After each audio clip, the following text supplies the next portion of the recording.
पहिलं काय म्हणलं जास्त ईश्वर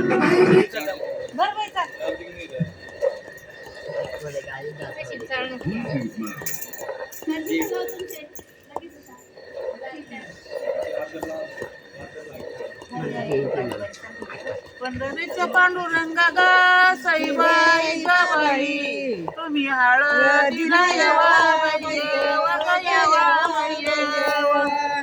तुम्ही हळदीला यावा बाई यावा यावा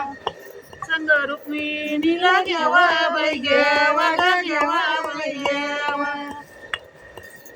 जेजूरच्या खंडेराया गा साईबाई गा बाई तुम्ही हळदीला यावा बाई यावा संग माळ सला घ्यावा बाई